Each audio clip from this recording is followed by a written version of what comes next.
Hello, everyone. Thank you for joining Salon for Democracy and Human Rights and Democracy in the Arab World Now, Dawn, for the launch of a report and campaign entitled Advancing Democracy, a Hope That Is Achievable. Hello, everyone. Thank you for joining. Go ahead. I want to mute here. Sorry. With the mute. Okay.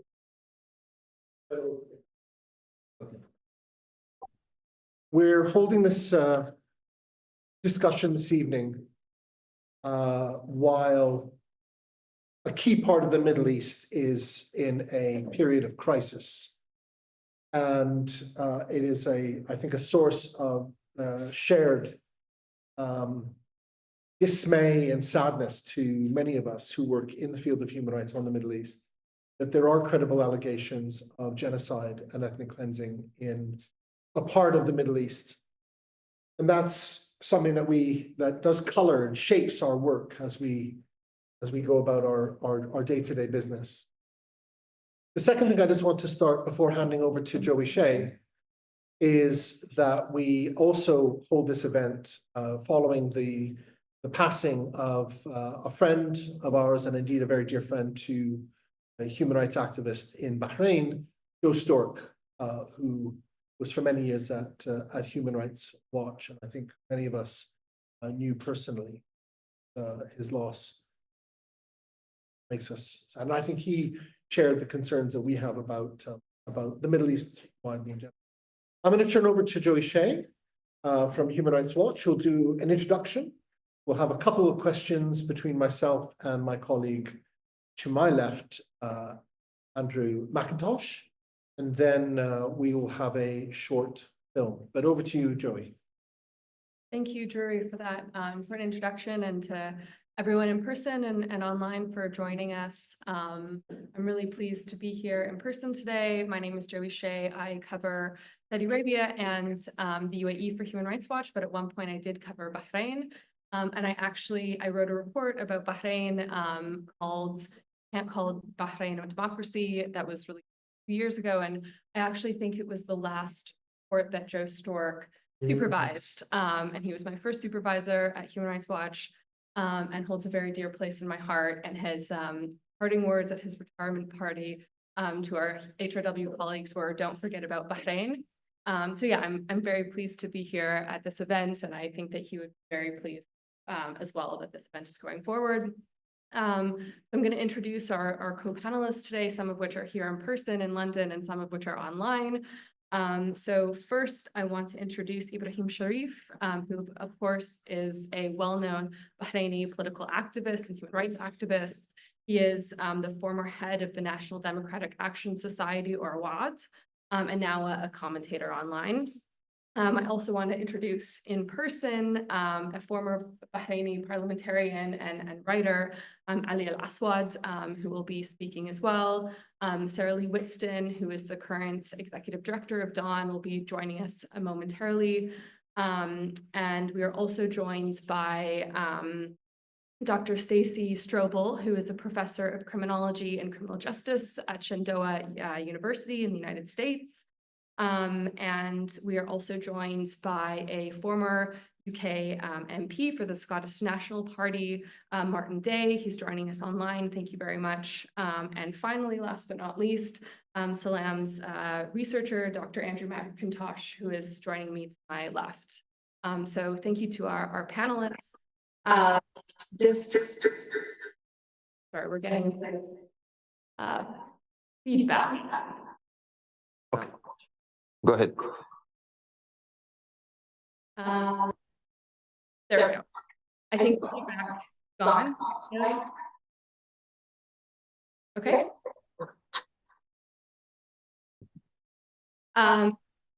Okay, great. The feedback is gone. Thank you very much. And just some housekeeping rules before we begin. There is Arabic translation that is available if you're online, and you just have to select the option on the Zoom call. We're going to be posting some instructions in the chat, so please let us know if there are any issues with that. And yeah, tonight's event is going to be a conversation about the report. We're going to dig into the details of what Salam found through the course of its research, and yeah, really get an understanding of what it means for Bahrain today and going forward. But first, we're going to watch a very short 4-minute clip that explains the report and its main findings.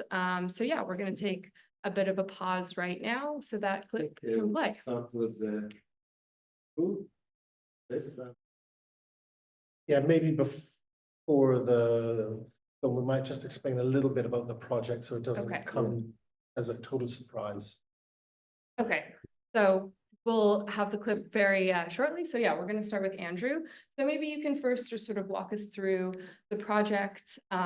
What were you seeking to understand? How did the research go forward? You know, how long did it take? What were your main findings, and where are we at today?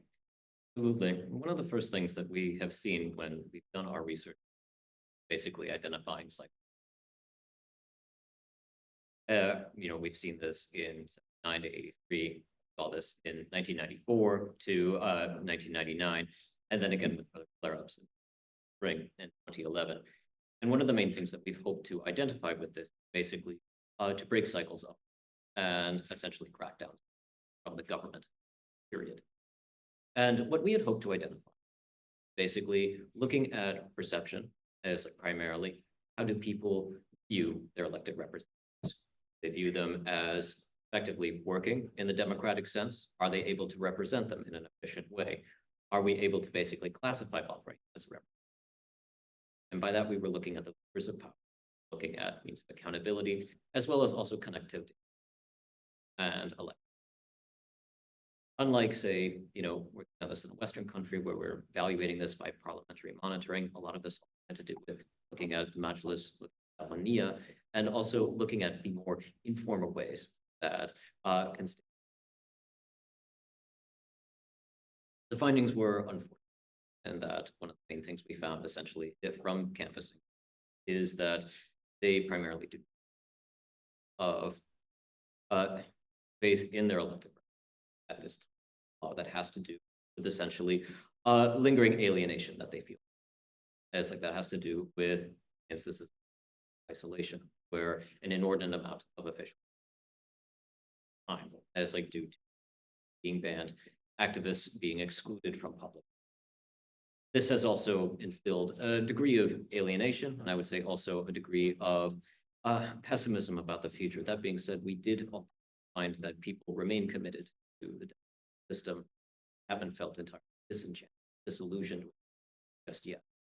And from there, we were basically able to expand the media as like doing workshops as free in person, online, looking at how the government is able to function and how it represents people, as well as the efficacy of the House of Parliament. And from there, making conclusions on. So should we hear more from Andrew, or should we just to say before we go to the film, which we should do in a minute, and also Sarah Lee Whitson has joined us online. Hopefully she'll be visible at some point.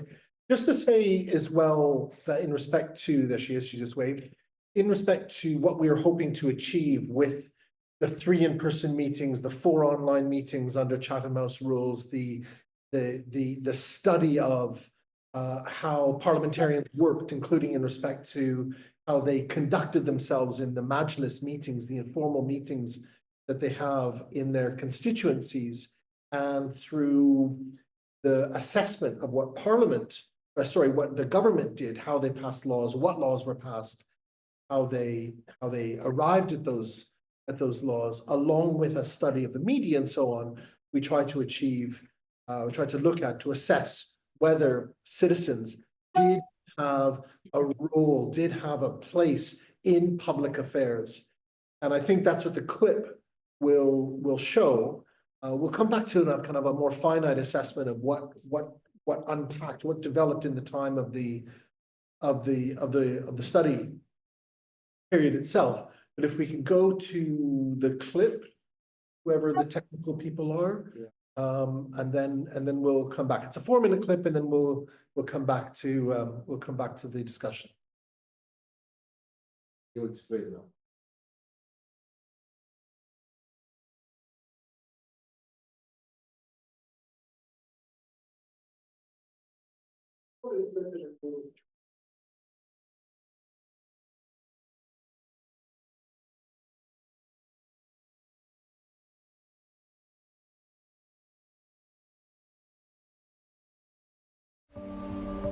في خضم الصراعات الإقليمية والخسائر الفادحة في الأرواح، تقدم حكومة البحرين نفسها على أنها تجسيد للهدوء والحكم الرشيد.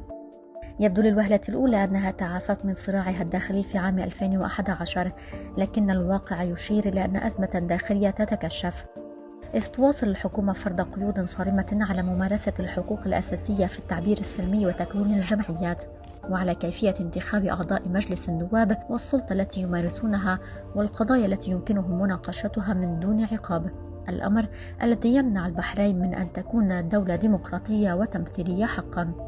على أثره نفذت منظمة سلام للديمقراطية وحقوق الإنسان مبادرة لتقييم حالة مشاركة المواطنين البحرينيين في الشؤون العامة وفي القرارات السياسية، ودور مؤسسات المجتمع المدني والحرية المتاحة لها لتفعيل دورها في قضايا الشأن العام وتعزيز الإصلاح والقيم الديمقراطية.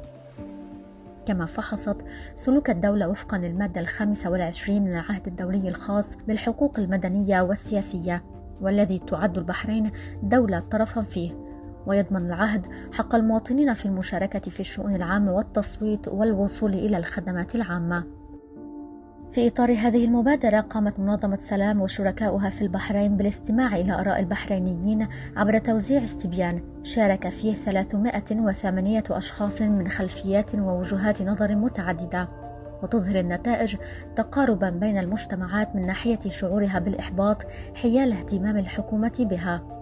76% من المشاركين قالوا إن المجلس الوطني والسلطة التنفيذية لا يعملان معا لتلبية احتياجات المواطنين، وقال 84.16% إنهم غير واثقين بقدرة مجلس النواب المنتخب على محاسبة السلطة التنفيذية، بينما أعرب 74% عن شكل من أشكال عدم الرضا عن تفاعل أعضاء مجلس النواب مع المشاركين في الاستطلاع كمواطنين وأعضاء من الناخبين، بينما قالت 86.13% أن أعضاء مجلس النواب لا يمثلون مصالحهم.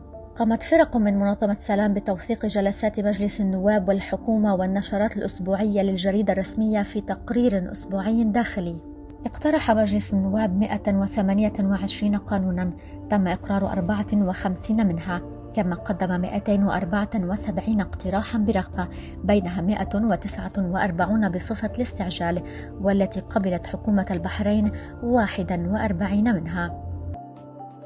تقدم منظمة سلام للديمقراطية وحقوق الإنسان في تقريرها الشامل بعنوان البحرين تعزيز الديمقراطية أمل يمكن تحقيقه توصيات إلى حكومة البحرين ومجلس النواب، منها إعلان أهمية مجلس النواب وحث المواطنين على التواصل مع ممثليهم المحليين، التواصل مع الاتحاد البرلماني الدولي والاتحاد الأوروبي لتطوير المعرفة المؤسسية، إعادة صياغة الأحكام القانونية التي تحكم عمل مجلس النواب بما في ذلك صلاحياته ونطاق التدقيق، سن التشريعات في عام 2025 لحماية حرية التعبير لأعضاء مجلس النواب المنتخبين، إلغاء التشريعات التي تقيد عمل الممثلين وتعديل اللوائح الداخلية، العمل على تمكين الصحافة الحرة وتشجيع تغطية أعمال مجلس النواب، النظر في إعادة رسم الدوائر الانتخابية لتحقيق تمثيل أكثر تناسبية.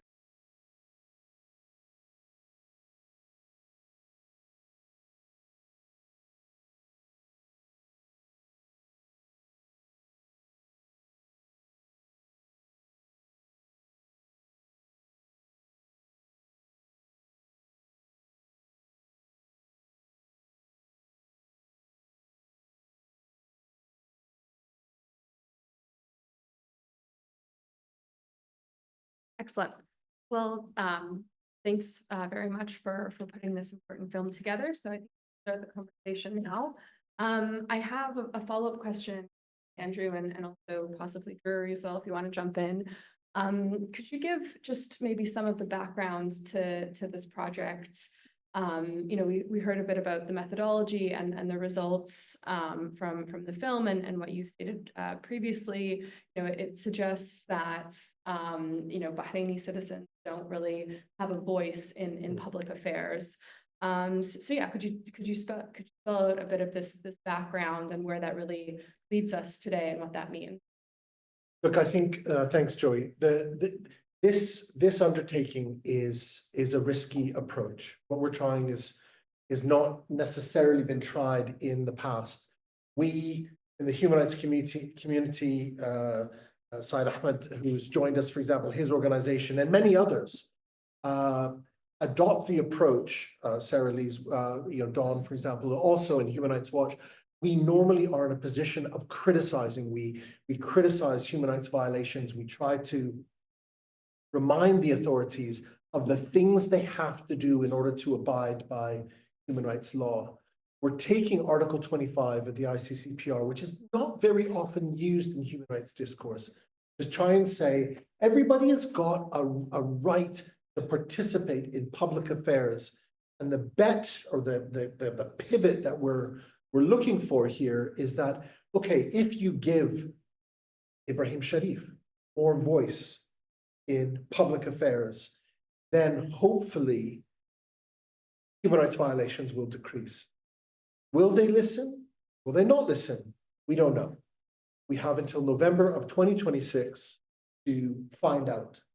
And until that time, it's incumbent upon us to, I think, collectively, to, of course, continue to point out arbitrary arrest, unfair trial, limits on freedom of assembly, association, and so on, including respect to the rights of political parties. But we're aiming with a positive message to say, listen, include more people, include more voices. You might just find that human rights violation decrease in your country. One thing I'll say, just maybe to foreshadow what Sarah Lee might say, is that this comes at a time when in the region, the National Assembly of Kuwait has been suspended, and there's discussion in Qatar about doing away. Passed already. It's been passed. Okay, Yeah, thanks, Ali. No election. Okay, so they've done away with it in Qatar. I didn't know that. So it casts a light on the role of what Parliament could, should do, and how it involves the citizens in having a voice in public discourse. So that's kind of where we're coming from on this, and that's the kind of pivot. That's the hope. Thanks, Drew.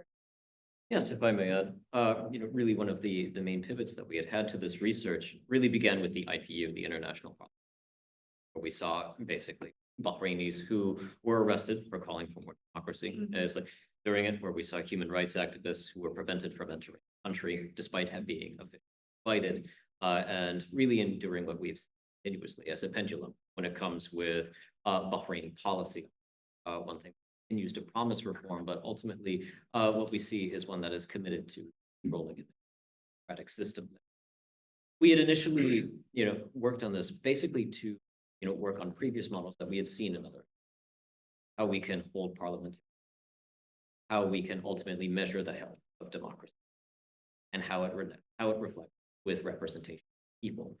Ultimately, current events, Gaza or in Lebanon, has changed that. But it also created a means in which we're able to gauge public and seeing the significant disconnect and also the misfortune that elected they do break from what expected in the. Andrew, I want to turn to Ibrahim Sharif. Do we have him still online? Yes. Yes. Yes, I'm online. I turn on my camera. There we Okay. go. Ibrahim, can you hear us? Yes, I can. You can hear me? Oh, perfect. Yeah, we hear you loud and clear now. Awesome. So I want to ask you a question about the economy and how the role of public participation, relates to relates to the. Sorry, we're just getting a bit of feedback here in the room. Yeah, sorry, just to go back to the question, I want to ask you about the economy and the role of participation in shaping economic policies that actually may benefit citizens in a state.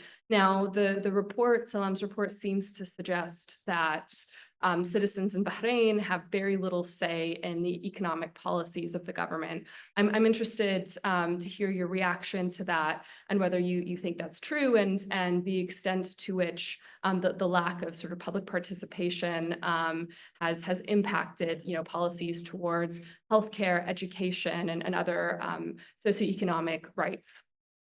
Okay, thank you very much, and thanks, Salam, for a very good report. Well-intentioned, definitely, but no, they won't listen to you or to anybody. The whole GCC, I just will start with this. Whole GCC region is in reverse as far as democracy is concerned. Qatar, as you know, have already well-intentioned, definitely, but no, they won't listen to you or to anybody. The whole I hear an echo. Is that are you hearing the echo on your side? Okay, you hearing me?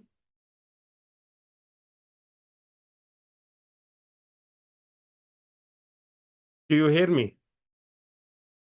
Okay, all right. There was an echo for a second. The whole GCC is going in reverse as far as democracy is concerned. And, the US has taken a back step as far as democracy is concerned. The Alliance for Democracy, you still have a problem. Okay, you're okay. All right. So as far as the economy is concerned, I'll just start with Vision 2030.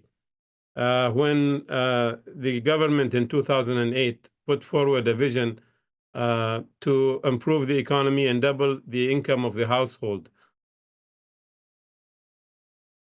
So they wanted to transform the economy from an oil-reliant economy to a productive and internationally competitive economy, and broaden the middle class. And their target was to double the household income by 2030.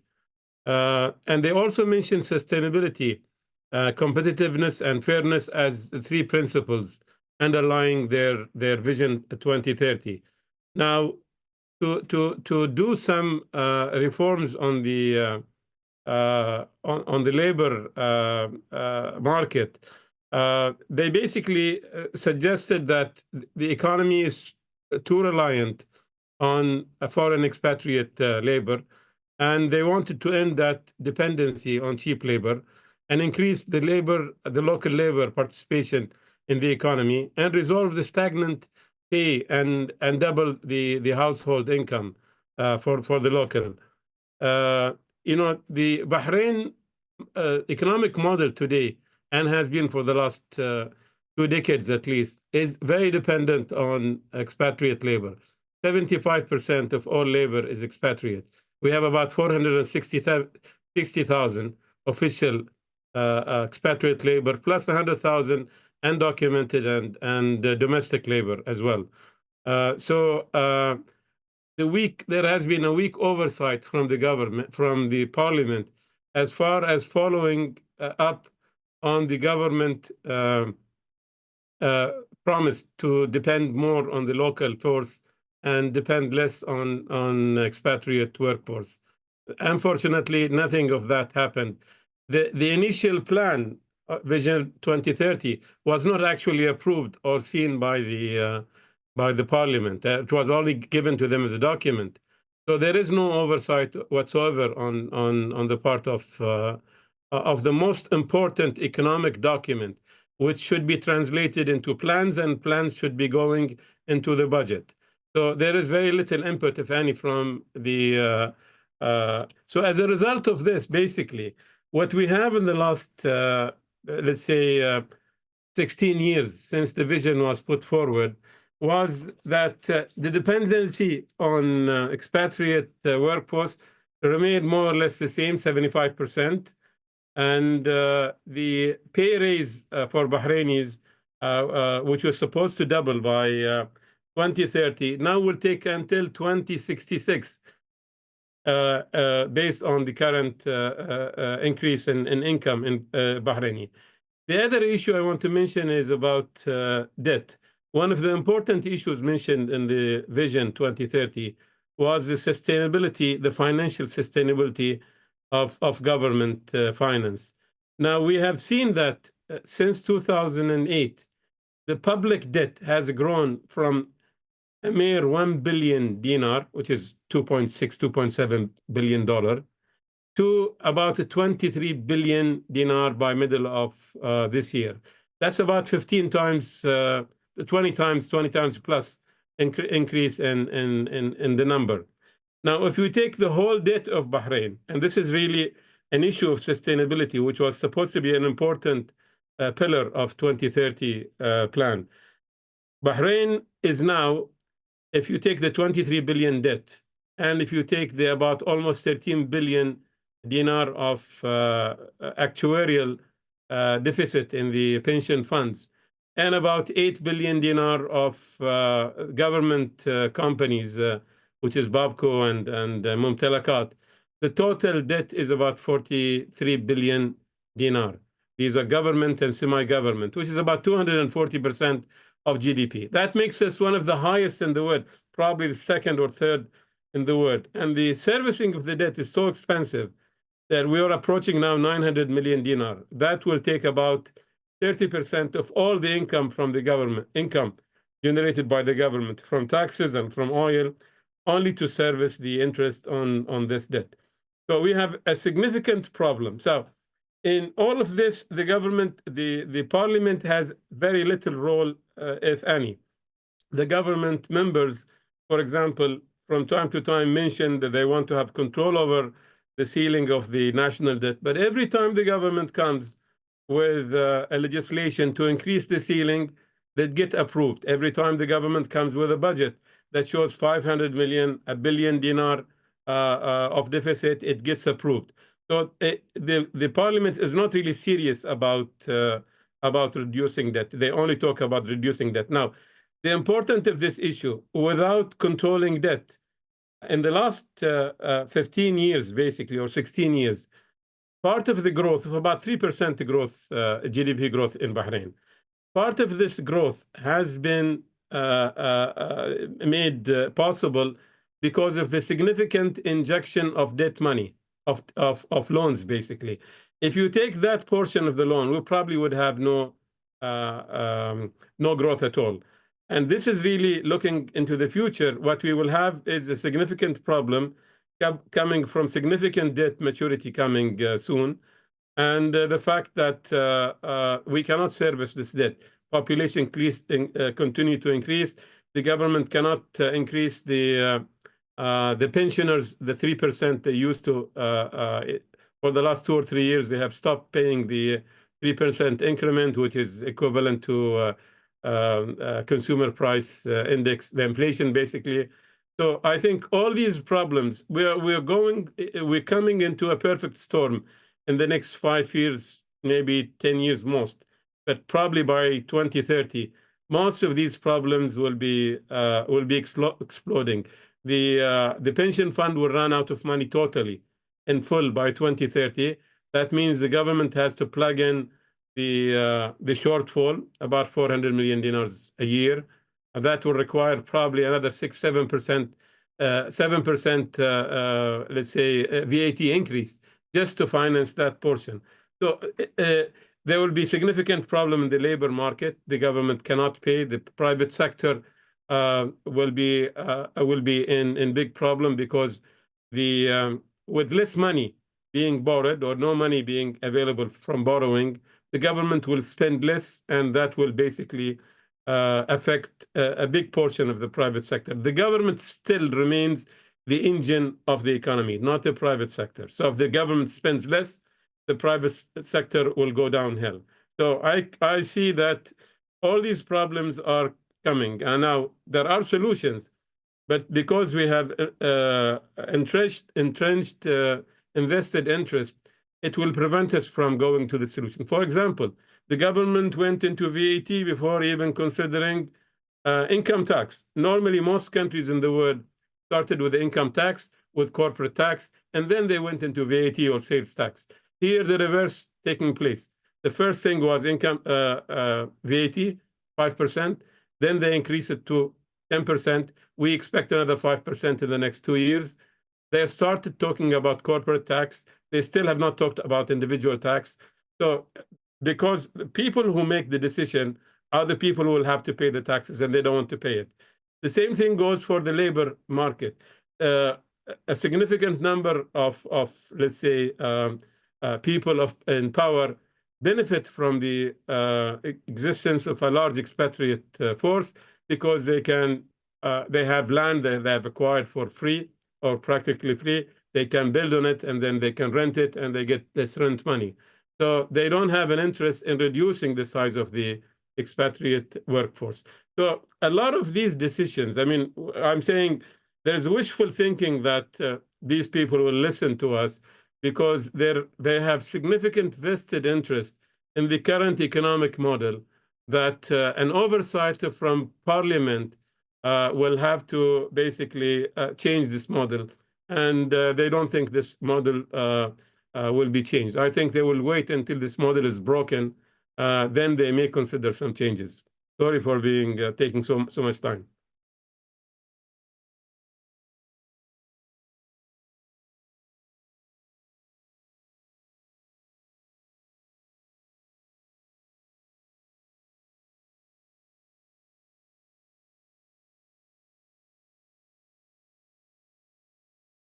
Thank you very much, Ibrahim, and forgive us, there's a bit of a delay from what we were hearing on the TV to what we're seeing on the screen. So just, the challenges of doing a hybrid event in person, but thank you so much, Ibrahim. I have just one follow-up question, which is in Dat Salam's report says, has sort of found that there's a very limited role for, citizens in public affairs and their voice in public affairs. I'm wondering, what things the government can do to number one, give citizens a role in public affairs, and number two, how that would benefit the challenges that you outlined in terms of the economy, if at all. The problem is that the government is not interested in giving listening to the public.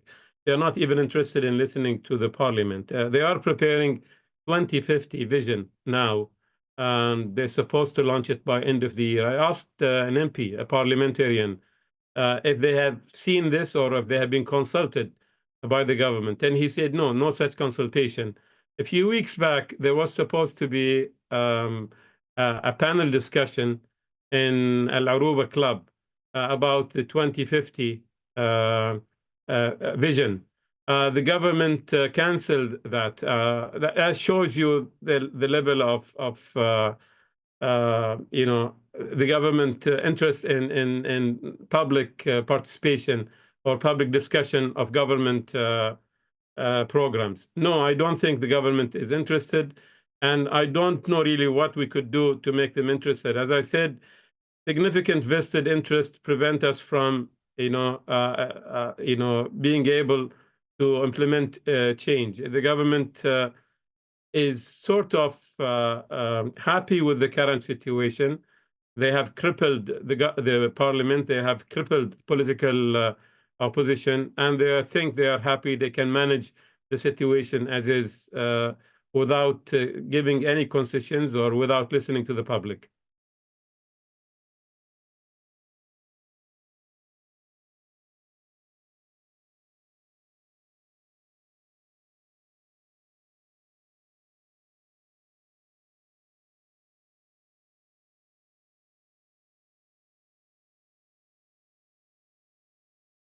Thank you, Ibrahim, very, very much. I want to turn now to Ali, who's here with us in person. You were a former MP in the single largest bloc, Al Wafaq. So I want to hear about how parliamentarians now can better connect with the public and how they can better represent the Bahraini public. And if even there was the political will to do so, would the government let them? I think Ibrahim sort of foreshadowed some of those answers, but I'm interested. hear from you and your experience. Yeah, thank you very much for inviting me to speak today here. I mean, 27 years of holding the parliament from 1975 till 2002. There was no improvement in the mindset of the governments to understand what do we need the parliament to do. So the parliament here in Bahrain, the MP in Bahrain, should work as a PR, not an MP. So what they do, they just talk to the governments, probably personally. The ministers, they wanted to talk to them directly, not to speak in the house. So this what will make a big difference between the parliament here, probably in the West, and the parliament in the. I mean, Mr. Ibrahim Sharif, he did mention how things goes in the Gulf, and we all notice the level of democracy goes down and down and down. Kuwait, Saudis, Emirates, probably like Qatar, which is lastly they take off election from the Shura Council. There was I think 1/4 or 1/3 elected. Now not anymore.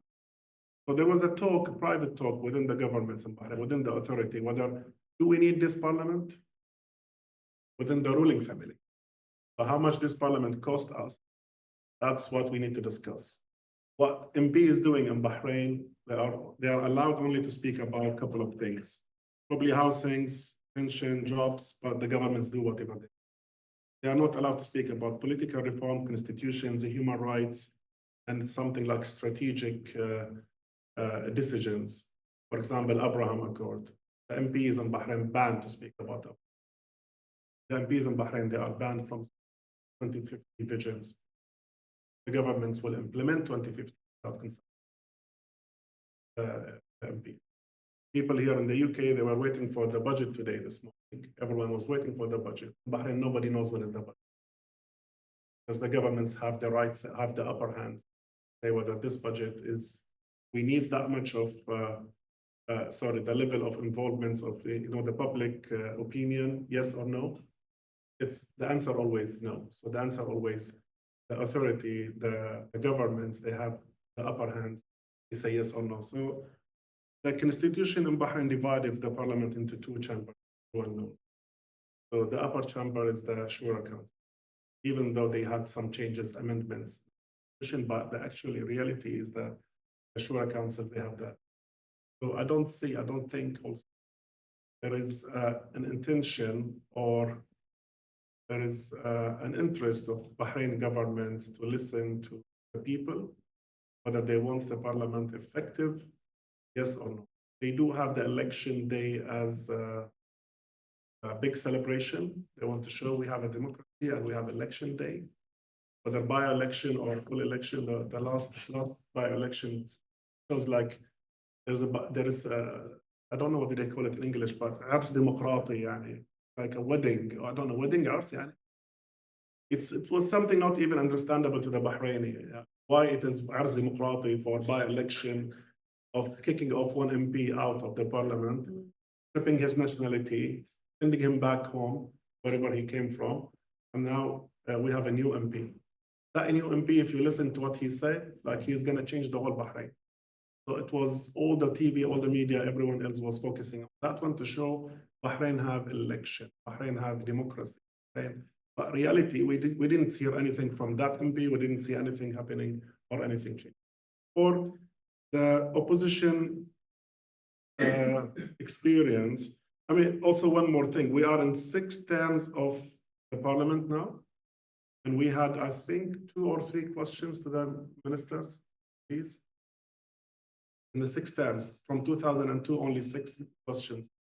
And we have suggestions like 1,600 comparing to 1. So 1601 to 1 in the 6 terms. So that's how it shows you how the level of democracy, if you think like we do have a democracy. So I think a member of the parliaments, they gather only once a week, Tuesday morning, 4 or 5 hours.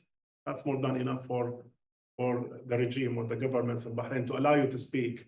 Now also they're changing from having that speak publicly to the media to blocking that speak and delay 2 hours or 3 hours. So that shows how the level of freedom of speech, freedom of media or whatever. We don't have newspapers where they the press also talking about, for example, what the MP is saying in the past. So there was a couple of things, I don't know if on the time, but maybe we can come to more things during the question. Absolutely. One follow-up I have is about the relationship between MPs and their ability to actually speak on human rights.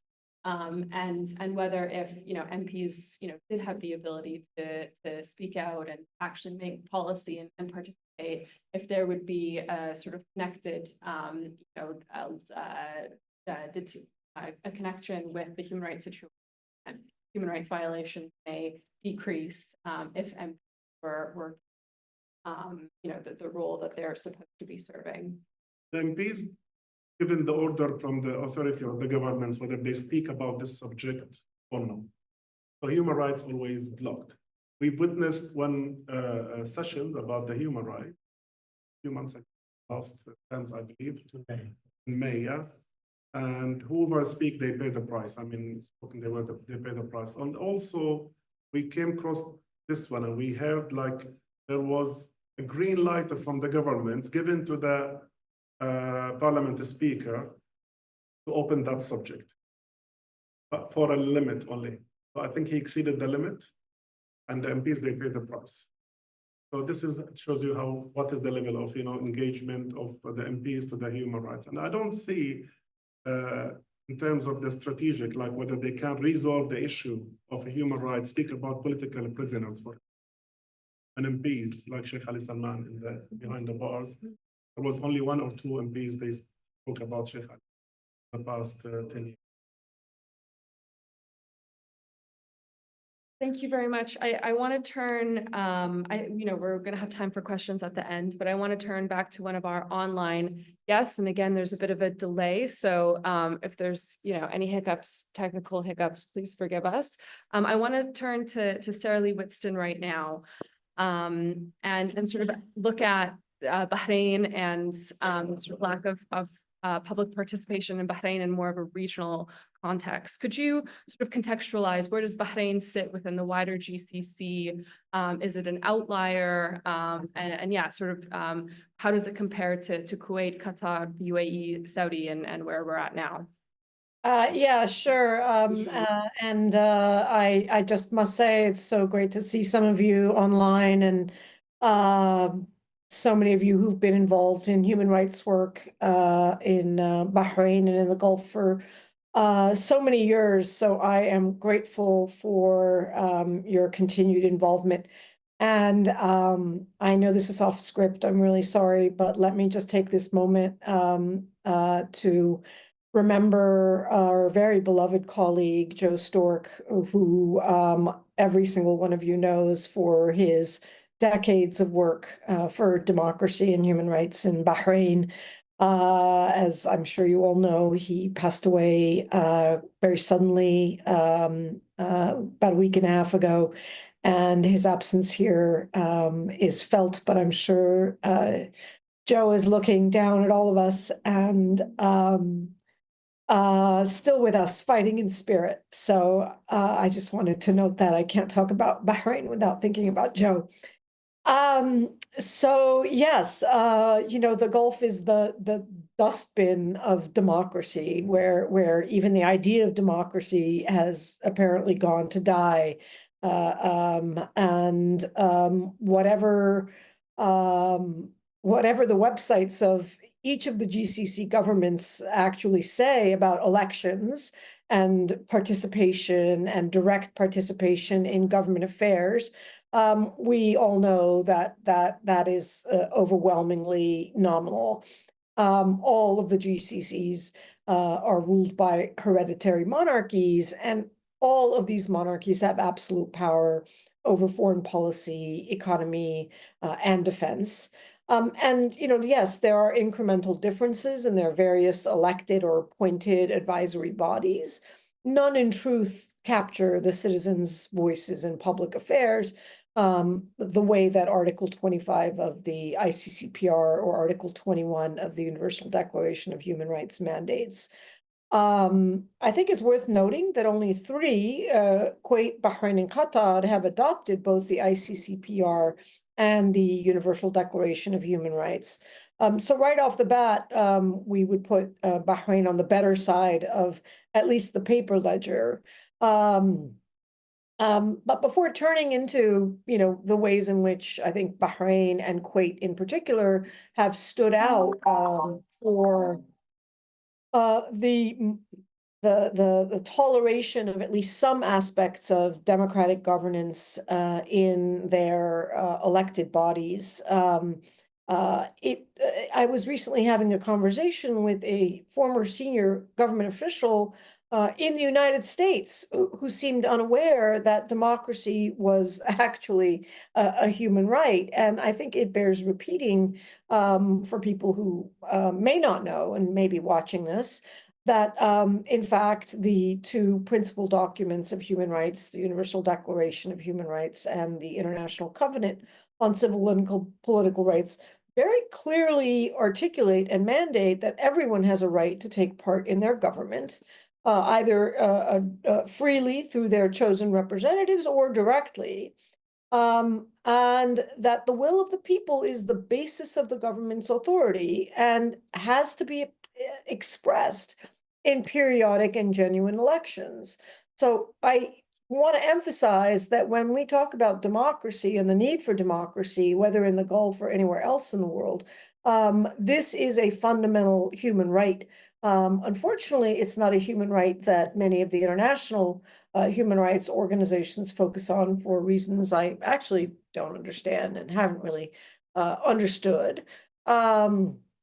But I think the absence of democracy and the absence of the respect for the human rights of democracy in the broad definition of that term, of the citizens of a country having a right to participate and conduct the public affairs of the country, not just certain areas of public affairs of the country, but all of the public affairs of the country.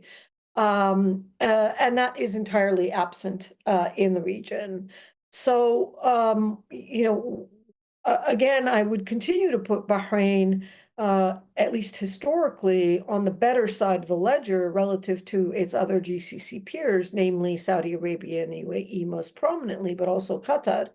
But I think Kuwait belongs there as well, in that they have been the most robust politically, and where there has been space, at least historically, if not in the recent years of Bahrain's history, of a variety of political views being expressed, debated, and exercising some nominal, at least rhetorical accountability over the monarchs and their cabinets.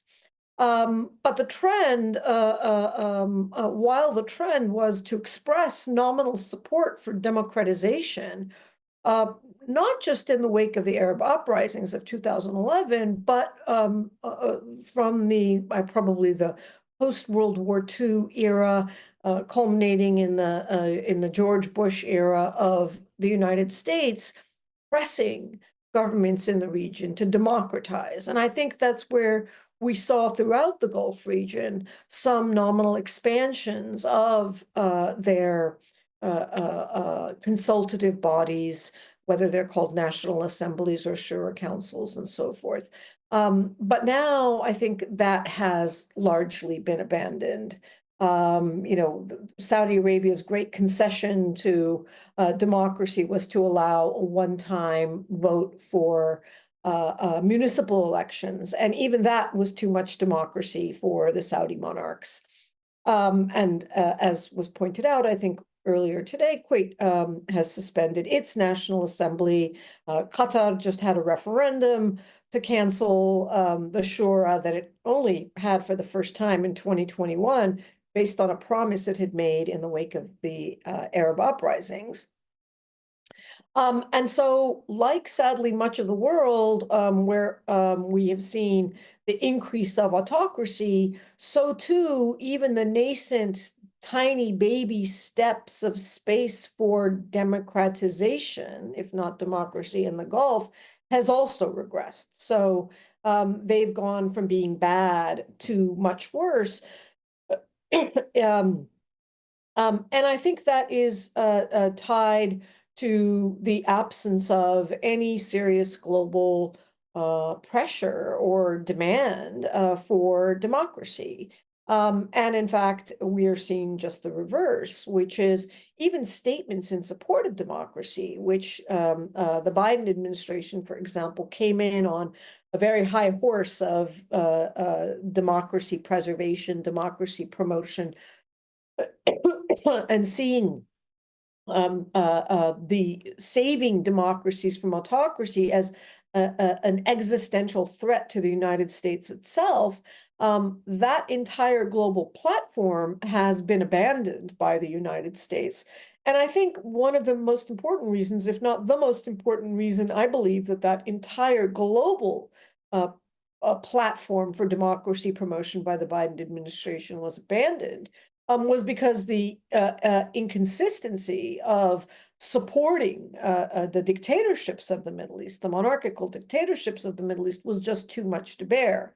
But once the Biden administration decided to throw in the democracy towel and abandon its pledge to make Saudi Arabia a pariah and end the blank check to the dictator of Egypt, instead deciding it's going to double down on the dictatorships with new security guarantees for the GCC countries in various guises.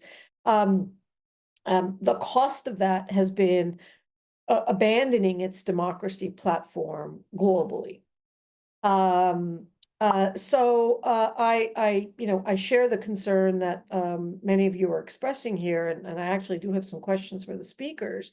But I'm really not persuaded, Drury, that a more positive, kindly, would you consider your own interest in promoting democracy approach in Bahrain as one that is ultimately going to be persuasive, because the people in power, they benefit from the absence of democracy. And I don't think they actually care that human rights abuses will decrease if there is greater democratization. I think the only thing that might be appealing to them is to say that their own longevity and security benefits from increased democratization. But honestly, I'm not even sure that that's true, because I do believe that if there were democratic rule in places like Bahrain, the first thing that a truly democratic state would do is strip the monarchies of their absolute powers and most importantly, their absolute control over the state purse. I'm going to pause there.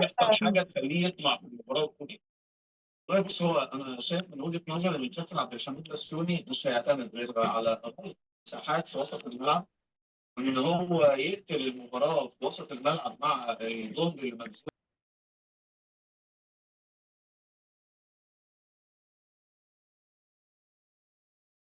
Thanks, Sarah. We've caught up now with the video.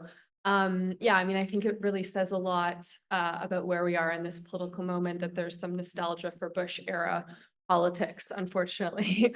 We will get back to you very shortly, but I'm just aware of time and we have a few more speakers to pull in. So I'm going to turn now to Stacey, if that's all right. So Stacey, if you can still hear us as a scholar of criminal justice systems, I'm interested to understand your position on the interplay between the ability of citizens to have an actual voice in their political systems, and this being sort of a check on the executive, and this perhaps being a sort of solution to violations that we see within the criminal justice system. And I know that you've worked quite a bit on Bahrain, so yeah, I'm interested in your sort of reflections on that generally as a scholar, and particularly how they relate to Bahrain. Sure. So thank you so much for having me on the panel. I'm glad you're asking me about the interplay of criminal justice and political participation, because I think there's a really strong connection. I mean, I think the report really sort of alludes to this sort of interplay, this close relationship between what the monarchy writes and its control over the justice apparatus in order to keep democracy from flourishing in its full form. And it's a certain kind of architecture that, in my reading, is a deliberate one, And so not only should we be concerned about the criminal justice system because it's violating human rights and hard on people, but it's also this way of keeping the facade of democracy going without it going too far and actually being one.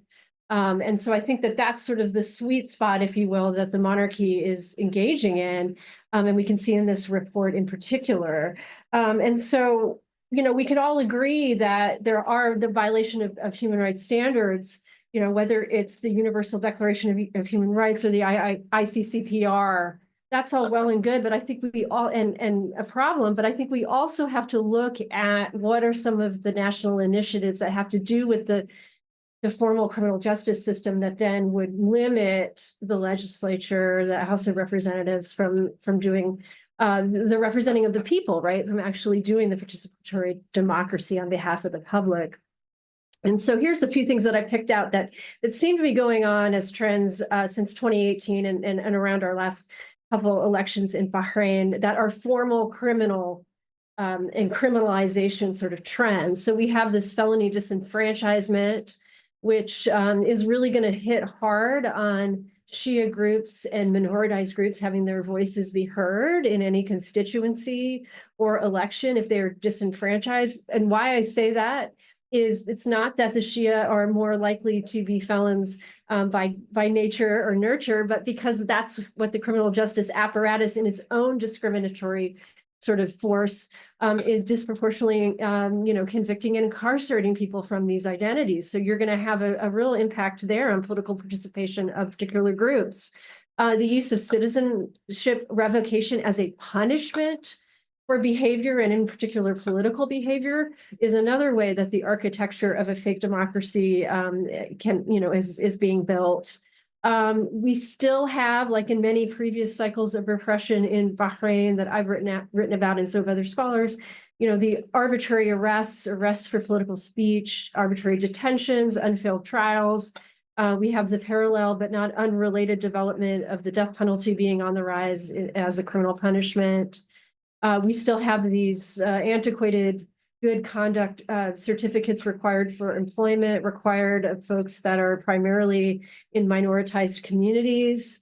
That needs to go. That should just not be happening because it's bringing the criminal justice system into the very beginning of somebody's employment process, which is very, very hard on people seeking jobs.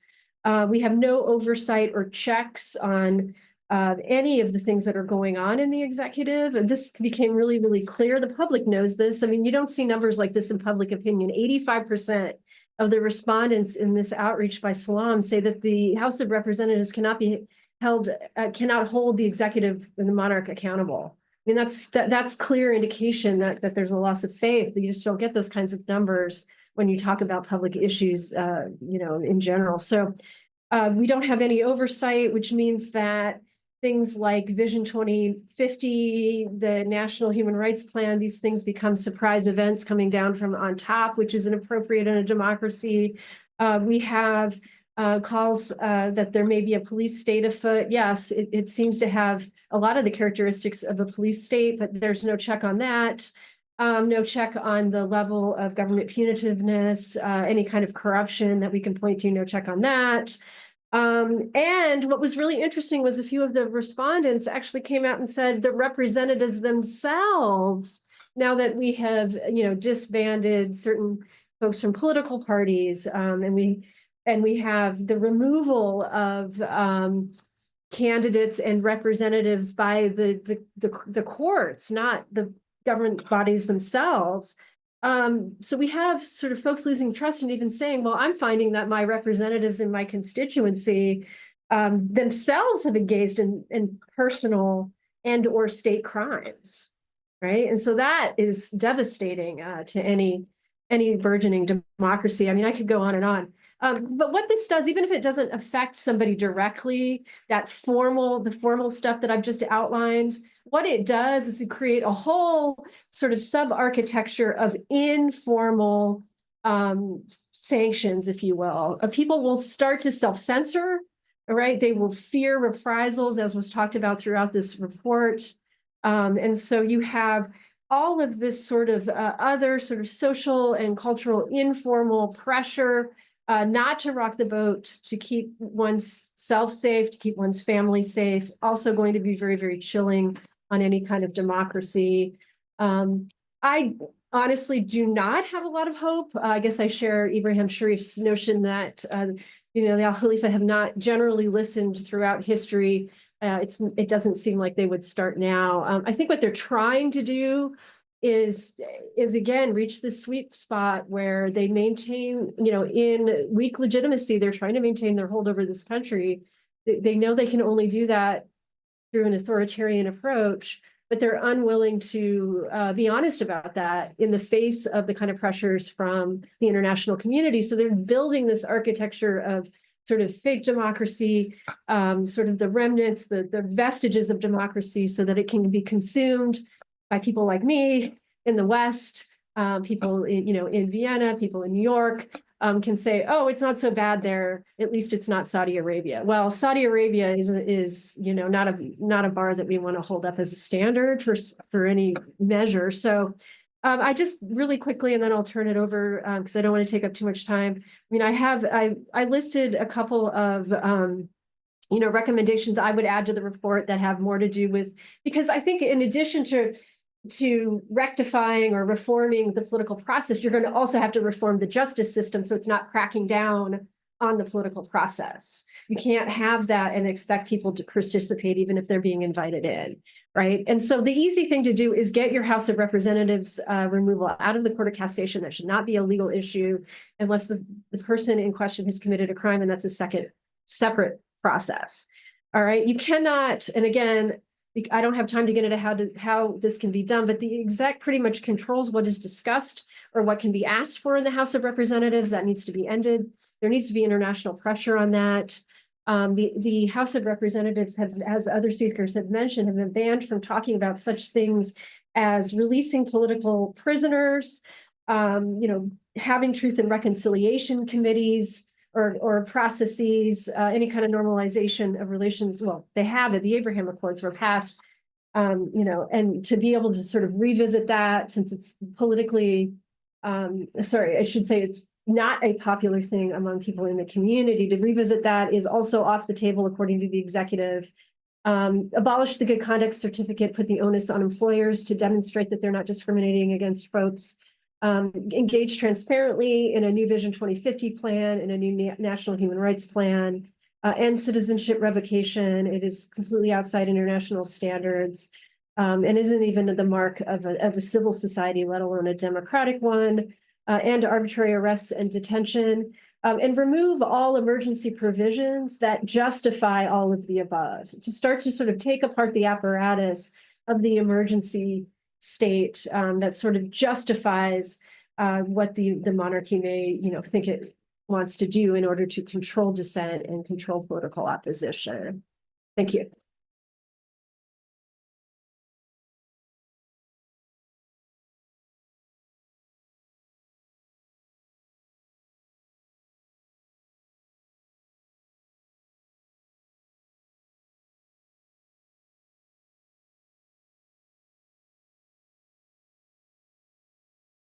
Thank you, Stacey. A lot for us to discuss, and again, I want to make sure there's time for questions. So before we ask you any follow-up questions, I want to get finally to, last but not least, Mr. Martin Day, who of course was a former MP. You represented the Scottish National Party in the UK's House of Commons. I want to zoom out a little bit. We've obviously talked a lot about Bahrain and the results of Salam's report. And so I want to get a sense from you what other necessary ingredients there needs to be, within a democratic society for there to be true, participation from citizens in terms of, the media environment. Stacey was sort of discussing that the criminal justice system. What are the other elements that need to exist in order for there to be true participation from citizens? And yeah, what if we could zoom sort of back into Bahrain for just a moment? Do you see those elements being a possibility in Bahrain now or anytime soon?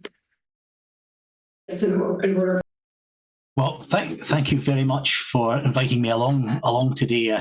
I've taken quite an interest in human rights and general democracy related issues globally as well as here in the UK.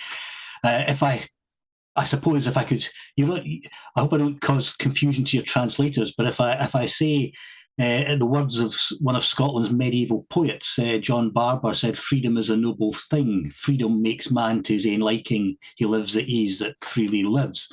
So the concepts that we are talking about today go back centuries.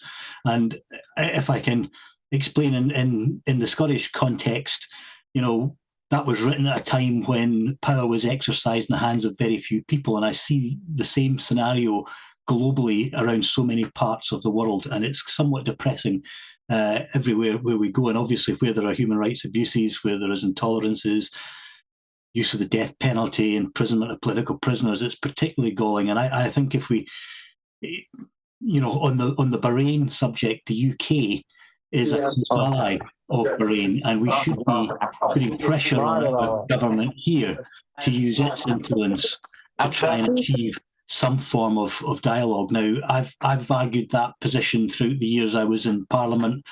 I'm not sure how successful we were with that course. We sometimes got warm words back from ministers, but at the end of the day, action didn't really follow suit. We've now got a different government, so we need to be calling in favours from some of those who similarly spoke out against the regime in Bahrain in particular, but in others as well, and trying to get a bit of pressure on the diplomatic side. Now, I've done some very limited election monitoring elsewhere. I've seen parts of the processes, and I think one of the things we need to ensure for democracy is that there is proper international scrutiny. I'm very concerned that so many people have been made stateless, particularly around Bahrain. Pressure should be brought to bear on the government to reinstate the citizenship of its citizens. The pressure on people speaking out has to be removed. There's so many things that our government should be doing, but I'm left with a bit of concern. Now, obviously, my information is, shall we say, some months out of date because I was one of the unsuccessful candidates at the elections here. That was a fair and free moment, and I was one of the unlucky ones. But prior to losing office, I had some dialogue with Alistair Long, who's the British ambassador, and it's a bit concerning, and I hope I'm not breaking protocol by releasing what he said to me. He said that he thought human rights concerns are being vastly exaggerated in London. Well, I've met people who've been political prisoners, who've been tortured, who've had their citizenship removed. I don't think that is the case at all. So it does worry me slightly that the advice new ministers will be getting given is going through a prism that's perhaps sanitising the democratic facade that we've seen in Bahrain. So we need to break the facade and get real democracy. And I think all of us have to continue speaking out and putting pressure where we can. We've seen too much smoke and mirrors and hidden substance, but we need to get real to nitty gritty. Political prisoners need to be released. The death sentence, there should be a complete moratorium. It's not been enacted, although death sentences have been passed. There needs to be freedom of people to express themselves, and whether that's taking part in an election or not taking part, because the stamping of passports and other sanctions on people that might be boycotting is also concerning. So there's a whole range of things our government should be putting pressure on, and we need to be calling on them at every opportunity to do so. Now, we don't know what they speak about behind closed doors, but we have to keep pressure on so that there's a better chance that gets through. And I don't know if this aspect makes it easier or worse for trying to get a bit of pressure, but the reality of the geopolitical situation just now is that Bahrain is seen as a strategic player for the UK and for America and others. So we should be using every bit of influence we have. I've been highly critical of the Gulf Security Fund in the past, but if we're giving funds out, we need to be putting strings on how it's getting used and the results we want to see on other aspects.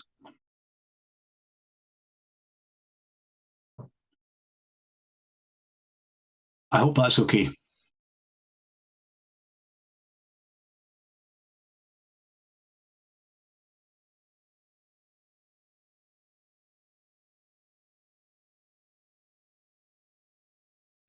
Thank you, Martin. That was, yeah, very, very important. And also at HRW, we've done a bit of work on the ongoing free trade agreement between the UK and the GCC and sort of the lack of transparency around those negotiations and the lack of any commentary on whether there will be any human rights guarantees or conditions in that agreement. And I do think that if it goes forward without any such conditions, the UK would lose even more leverage in, speaking out about human rights in the Gulf. And it also, would leave UK businesses open to potentially becoming complicit in rights abuses throughout the GCC, particularly, given the kafala system and whatnot. So now, I think we want to open up the Q&A portion of the night. We again have a sort of hybrid format, so we have folks in the room and people online. So I want to give everyone a chance to answer any questions if they have. So maybe I'll first go to our audience or Drury. Maybe we'll first go to Drury. Who seems to be very eager to have questions. So yeah, maybe you can go ahead. And again, I think we're going to be sort of switching. There is a delay, so we're going to be switching back and forth. So bear with us if there's any delays. Thanks, Joey. There is a delay again for those of you online. Sorry about that, Ibrahim, Sarah, Stacy. I want a very quick question and a short answer. From the three that I've just named, Sarah, Ibrahim, Stacy, and from Ali, in fact, maybe even from some people in this room. I'll start with Sarah. What would incentivize progressive reform? What the message that we're getting here, actually it's the opposite of what the title of this endeavor is. This is not a hope that is achievable. This is a hope that is not achievable. And that the bet that we're making, the approach that we're trying on this occasion, looks like it could be a horrible failure. So what is going to incentivize, first Sarah, then Ibrahim, and then Stacy, and then Ali. What is going to incentivize progressive reform so that by November 2026, some people in this room, and indeed other people in Bahrain, will have a freer, not a free, but a freer and fair election in the hope that human rights violations might be decreased?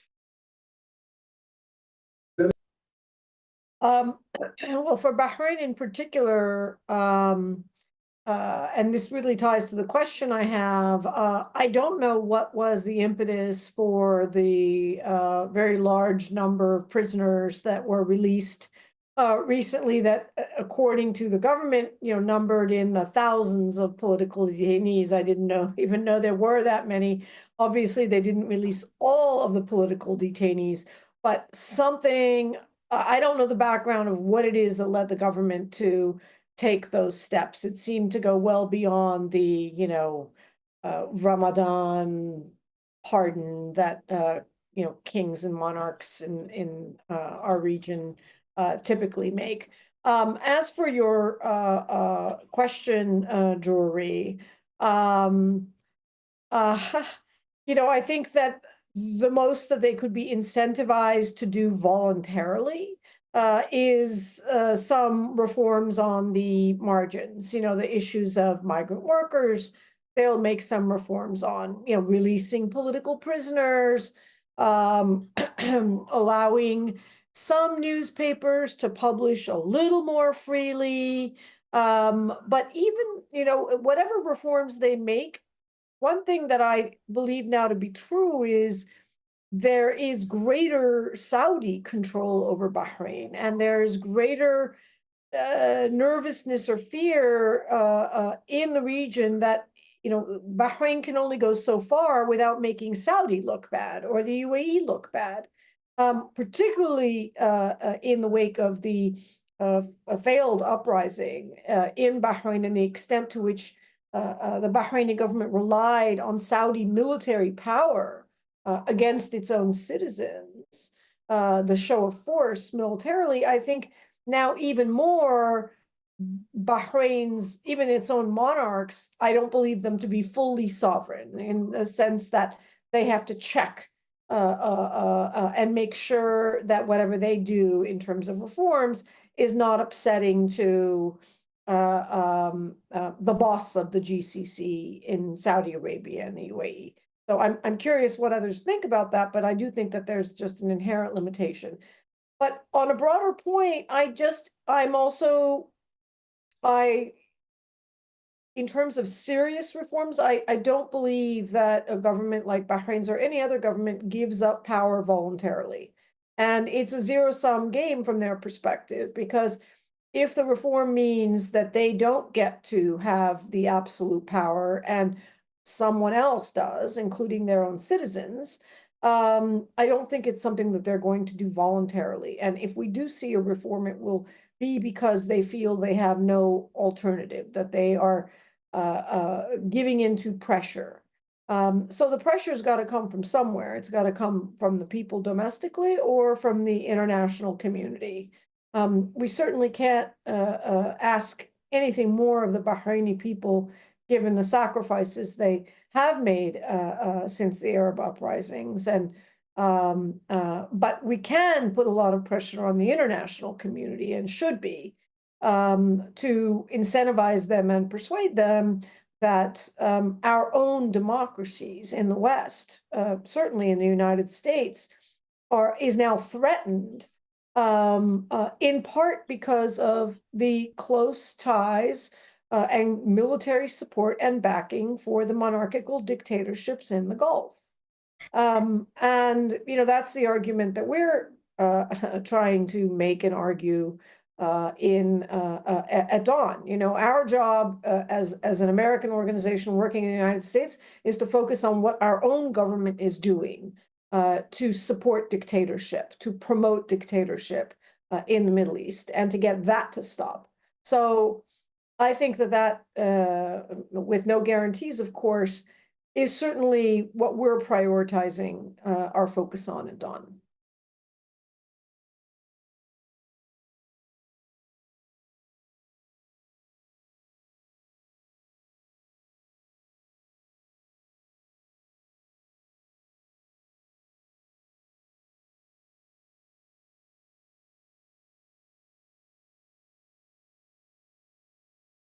And Ibrahim, do you want to maybe jump in as well, not to put you on the spot? Yes, I will. I will add just to, I think what Sarah was on the point in this case. The small steps are possible, but they are cosmetic, and the big steps are not possible. They are big and steps that whatever we have in the past was, let's say we have two instances where there were some reform. 1973 Constitution, which is just post-independence of Bahrain, and that was a result of the independence. They have to give way. They have to be shown as a modern state, and so they have given a limited constitution of 1973, and an election, and in 18 months the parliament was dissolved for the next quarter century. The next reform was in 2001. The government was in need of the opposition to pass the referendum that have opened the way for the 2002 constitution. So there were concessions in these two instances. Outside these instances, I mean, there were to a degree some significant reforms, at least in terms of freedom of expression, electing your MPs. So there were some sort of reform, but these were not irreversible. They were, sooner or later they will be reversed. And I could see a situation in the future where there is an instance where the government will need us, the people, to legitimize something. Let's say if you have a deep economic crisis where the government will need some sort of popular consensus because they will need to cut spending significantly, and they want to maybe put the blame on a parliament. That would be a possible scenario. You know, we have seen something like this happening in Sri Lanka last year by, you know, a government was finally changed because of an economic crisis. I don't think we will have a change of government, but we may have a major concession as a result of a deep economic crisis. So I don't think for the time being, I think the ruling elite is comfortable what they have. They fit very well with the rest of the GCC in terms of the political setup that we have here, and they are. It seems to be their international allies are reasonably happy with Bahrain, especially now that we entered a Cold War era. Your friend is not going to be necessarily to be a democratic friend. Anyone that is cozy with you and will go along with the U.S. Policy or British policy will be okay with them. So I don't think we have anything in the near future that shows that the government will give any meaning concession. Small things, yes. They don't need to keep 1,000 or 2,000 political prisoners. So they will have to release them. And most of the people, significant portion of the people who have been released did not go back to activism. So it was okay for them to release people, and it is very costly to keep people in prison as well. And when they can benefit from releasing them by, let's say, appeasing a neighbor to reestablish political, you know, diplomatic relations, they would do it. It's a small price to pay.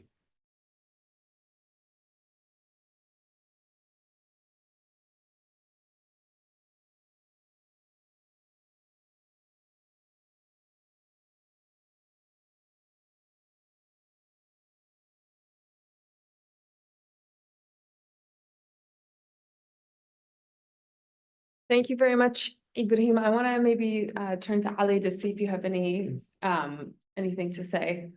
Well, I mean, Oh, and Stacey as well. I think first Ali just because we're in her room. Yeah, that's okay. it's our belief it's always through politics. Like the question referred to, but Trevor is asking the question, politics must be restored in Bahrain. So, and this can only happen through peaceful reform, achieve the political dialogue. What we're seeing now, it's only one direction, you know, orders from the governments. Wherever we reach a level of pro-democracy, they said, and then democracy, but we haven't seen the real democracy. And we believe Bahrain deserves democracy. So a real reform with a roadmap takes us to 2026, probably, like releasing all political prisoners, including the key figures, politicians behind bars. It shouldn't stay more longer. They've been like 13, 14 years now behind bars. And we believe releasing them will bring everyone else on a table where we always saying it should be a round table sessions about the future of Bahrain. And Bahrain authorities, they keep saying now we don't need, for example, the opposition to legitimize what we are doing. We have our next door neighbor, and we have also the majority where they give the nationality or naturalized some foreigners to take their voices now, to accept any amendments or changes on the constitution in the near future, probably. Well, we don't know exactly what is the number, but we are not quite sure about how many people in Bahrain being given the Bahraini nationalities, use them in the near future to legitimize any changes or amendment. We need to be prepared for this. We are not sure. We've got the majority, yes or no. So this needs to be proven somehow. Thank you very much. And we're going to turn lastly for this question to Stacey, if you want to jump in.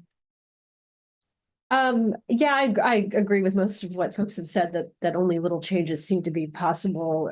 You know, realistically, however, for big changes to happen, I'm going to agree with Martin Day that the international pressure, particularly from the US and the UK, is really, really key. And I absolutely, to make a change, would recommend that both governments start to tie their financial investments, their military aid, their economic aid, and even their visa processes to making some of these democratic reforms. I would be that tough.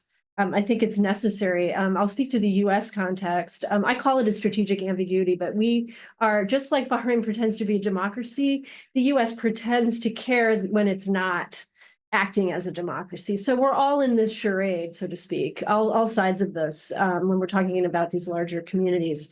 I mean, the Department of Defense will continue to hand over military aid, keep the US base there and so on, even though the State Department has just released a report about the devastating human rights abuses. It's the same branch of government here in the United States, right? So, I mean, this kind of Bahrain knows from the Americans, yes, some of them will wag their fingers at you. Just sit down, wait for it to end, and you get what you want. And that's how business is done between Bahrain and the US. We have to say these things about your bad behaviors, and then we check that box, and we don't actually follow up with any consequences.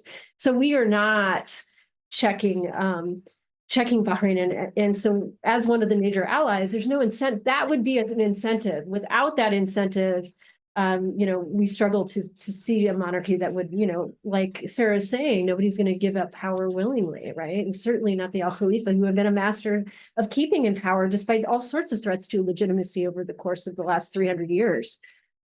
So the UK may have another sort of version of fake holding to account, the mechanisms of which are not as familiar to me.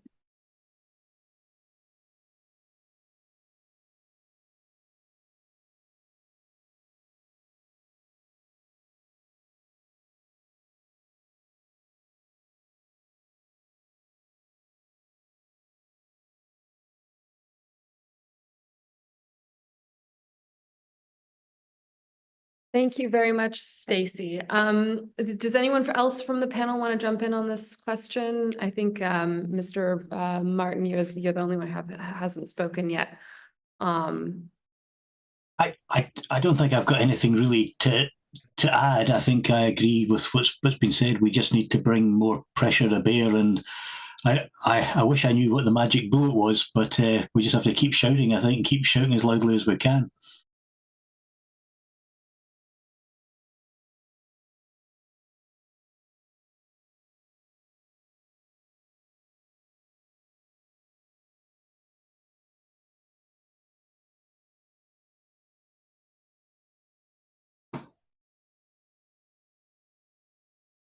I'd like to turn the question to some people here. Excellent. So now we're going to take a few more questions from the room. Does anyone have any questions for our panelists? I just want to ask a quick question about Article. It's okay. Hi. Yeah. I just want to ask a quick question about Article 25 and appeals to kind of the government to fulfil its duties here. Have we seen this being applied before? Civil rights groups trying to appealing to governments, either with Article 25 or other, other kind of laws in international human rights law.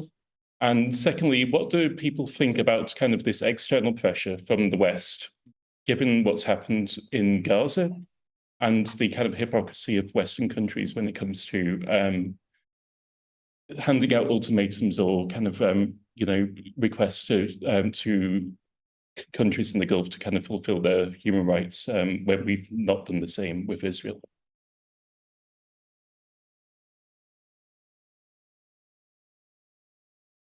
So maybe I'll first see if any of our online panelists want to answer this question, and after that we'll go to the folks in the room. So I'm going to mute myself.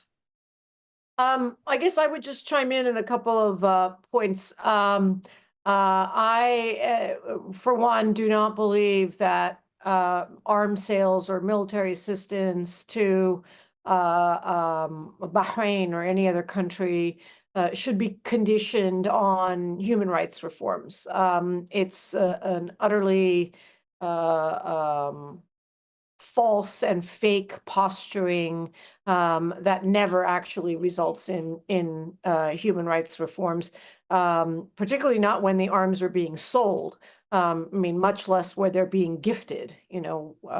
Studying the so-called human rights conditions that the State Department has, or Congress has imposed on Egypt, for example, which have never actually been enforced and have always been waived, but allows the United States to posture and pretend that it's conditioning arms sales on some kind of reform process, which is not only hypocritical, as was the commentator was just noting with regards to Israel, but hypocritical writ large. I think that we, at least I, assess the role of my government with respect to Bahrain, Saudi, UAE, and so forth as captives and captured by the industry lobbyists, the defense industry lobbyists, who want to maximize arms sales and reward politicians, Democrat and Republican, who support arms sales to the region. In fact, encourage arms sales to the region. In fact, are the primary reason why there's been a fantastic, unbelievable, relentless arms race in the Middle East, in the Gulf states in particular, because the defense companies and the US government have persuaded these governments that they need these weapons in order to be safe from Iran or a variety of other reasons. I mean, it is a great scam. And because there's no democracy in these countries, you only have a few monarchs making these decisions to dedicate major chunks of their economy to weapons purchases. But I think that now these governments in the Gulf also realize that being the client, being the buyer, has given them the upper hand with the United States. So they are the ones dictating the terms. They are the ones setting the conditions and increasingly playing the China card. So rather than the United States pressuring Saudi Arabia or the UAE about what it wants in return for arms sales to these countries, instead they are now saying, well, if you don't sell them to us, we're going to go to China. You know, so the power dynamics are not as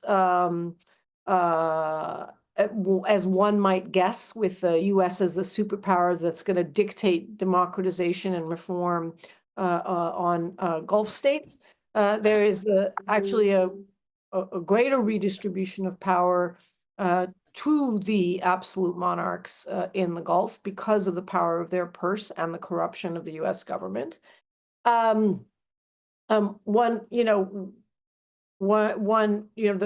position we take is that arms transfers, arms sales to these countries should stop because they violate U.S. laws prohibiting arms transfers to abusive regimes and governments. So the U.S. is not even enforcing its own laws with respect to arms sales to these regimes, much less demanding reforms from the countries, from the Gulf states that are buying these weapons.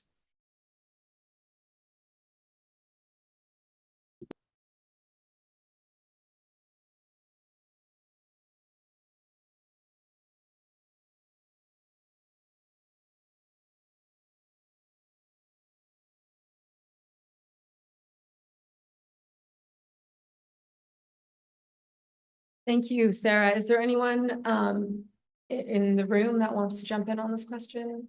Or... Just on Article 25, that Paul McLaughlin from the New Arab has asked. Sarah referred to it at the very beginning. And no, in all the years that I worked at Amnesty International, even on Iran, on other countries, we never used Article 25 of the ICCPR as a lever, as a hook. And it was its underuse that made us look at it to see if there was any mileage, any traction.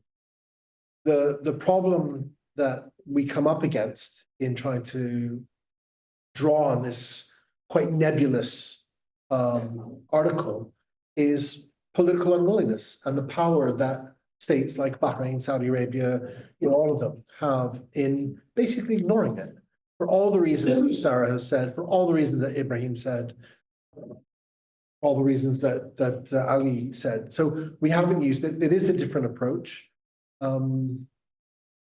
This has been a rather sobering event. I think Jawad wants to say something. A quick question to Ibrahim and Ali, through your own experience throughout the years, how usually government responds to all the calls, to all the demands by the opposition, by the international community, by the human rights defenders, demanding of the reforms? And when they are carrying on certain types of the, even in the ground, certain types of the analysis of the governmental process, like just you mentioned that when some specialists wanted to analyze 2030 and 2050 visions in Al-Aruba Club, and they've been banned and so on. So usually, what is your analysis of the governmental reaction towards such an, including this report, for example?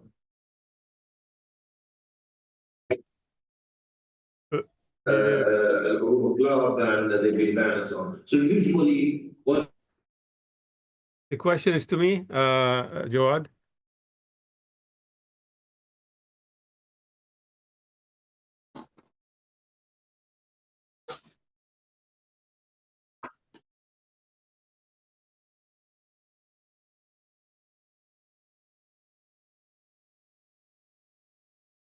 It is. Yes, Ibrahim, the question is to you. Okay, well, I think from experience, the government does not listen.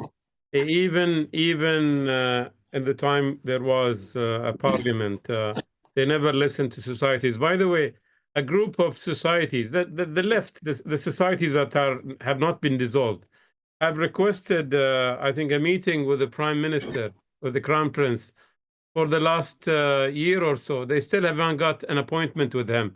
So imagine if government licensed political parties, many of them are very loyalist to the government, are not given a chance for a hearing with the Prime Minister, with the Crown Prince. Would the government listen to so-called experts or people in the opposition who have critical but constructive views? The answer is no, absolutely no. The government would not listen to us and would not listen even to the loyalist voices. And these are the voices that are now we are hearing more and more critical of the government.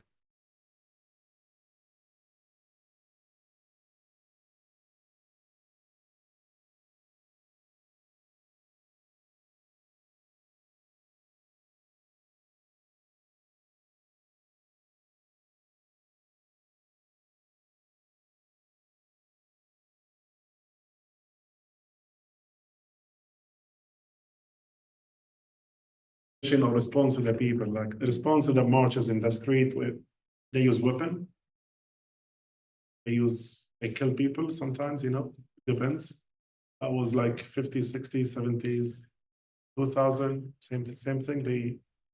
And responding to MPs, I don't see, when I said like 1600 or 1601 suggestions comparing to one question to the ministers, now they have impunity, all the ministers, even the not the ministers within the royal family, the ministers within or the Sunni ministers, even the Shia ministers, because they think that it's criticizing the regime when you ask question to any minister. So there's no real response to the demand, or for example, to the international community, Amnesty, Human Rights Watch, all the other bodies, including maybe your body, Salam as well. You can try to request a visit to Bahrain, official visit to Bahrain, you won't get any. So,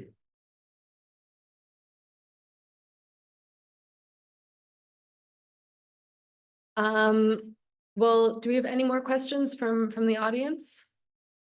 So maybe we can stop here. I just want to thank everyone in person and online. I saw an estimate of the number of viewers from YouTube, and it looked like we had over 12,000, which is amazing. Thank you to all of our online panelists, Mr. Martin, Mr. Ibrahim, Stacy, Sarah. We really appreciate it, and to everyone here in person. Thanks, Joey. Dr. Andrew, yeah, thank you very much for this really important discussion. The report is live. Please read it. It's really important. And we will see everyone back in 2026, maybe. So is the hope that the democracy is achievable? Without realistically. You make him comments. No, Sorry. Okay. Well, the title of the seminar is that democracy in Bahrain is achievable. I hope. I hope that is achievable. So how hopeful shall we go tonight with the idea that it is achievable in light of what has been said? Yeah. Firstly, I thank everyone for their critical questions and comments. I mean, it's important that we have the ability to speak this in a frank manner.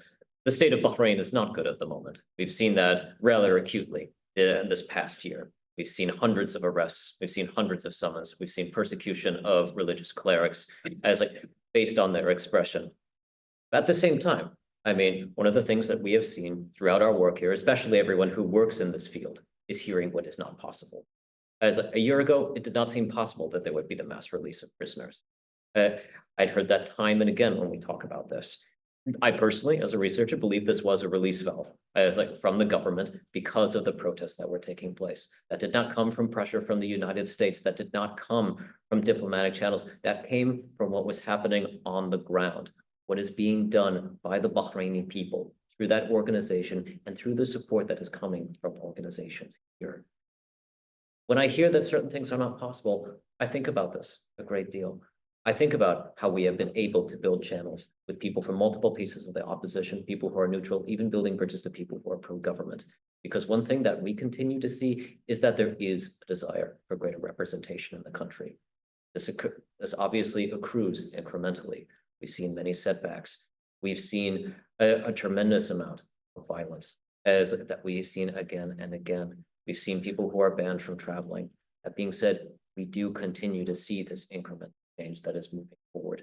We have seen, and it is one of the reasons why we see hope for democracy from people we surveyed, that they have not completely given up on the prospect of this. And frankly, if the people in Bahrain proper still have faith in democratic reform, I do not see a reason why so many of our esteemed experts here and the people who are living abroad, that is unachievable. I personally believe that from our research, from the connection that we've made, and from the developments of this last year, that it is achievable. Will it take time? Absolutely. Is it going to be entirely to the liking of everyone that we have seen here? Probably not. But we have seen this repeatedly throughout history, and we cannot view as Bahrain or any other Gulf regime as timeless, because then we are ultimately consigning it. Thank you, Andrew. So I think we're gonna wrap up there. Thank you again to all of our panelists and for everyone who joined online and here in person. Yeah, we really appreciate your engagement, all your very important questions. So yeah, thank you very much. Thanks.